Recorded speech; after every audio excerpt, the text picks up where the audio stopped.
Tank's team came out, his representative said that they haven't even spoke to Turki in regards to Shakur and Tank. So it makes people question. It's like, hold on.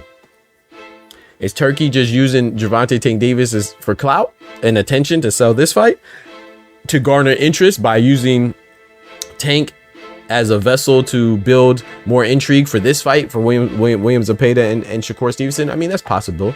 You know, maybe he is just trying to garner intrigue by selling the dream of the potential much anticipated fight, unification fight between Gervonta Tank Davis and Shakur Stevenson.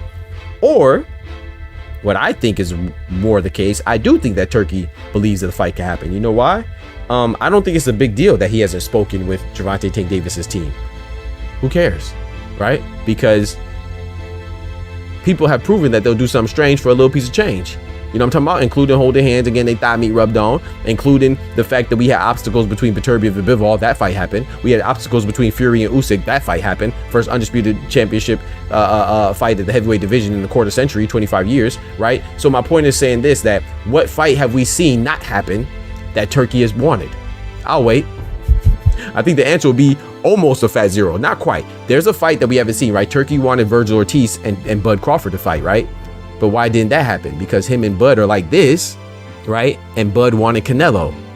Oh, by the way, Canelo didn't want to work with Turki Alalshikh at first, and he shut down the Terence Crawford fight. That fight's happening. So I think that trumps Bud versus Canelo, trumps Bud versus Ortiz. So I'm not going to hold that against Turk. And the only other fight that we haven't seen happen are when it gets derailed because one of the fighters lost. For example, he wanted Wilder versus AJ. That fight would have happened, but AJ beat Otto Wallin and Deontay Wilder lost to Joseph Parker, so that fight was derailed. It wasn't because he couldn't make it happen. So once again, the fact that Tank Davis's team has come out and said they haven't spoken with Turk, that means little to nothing to me.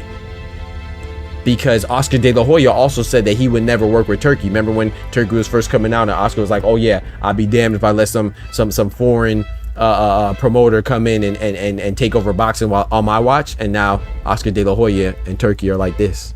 So much for all that talk about you not embracing Turki, right? So like I said, man, and when it comes to that money, people act a little funny, you know what I'm saying? So and there's nothing wrong with that. I don't think that we need to demonize or diminish or be condescending towards guys that work with Turki. I mean, it's a business, right? They are prize fighters, so the prize in this case would be a large lump sum of money. So work with him is no problem, you know. But my bigger point is that he has had people that were not readily willing to engage with business with him, and then they all came around.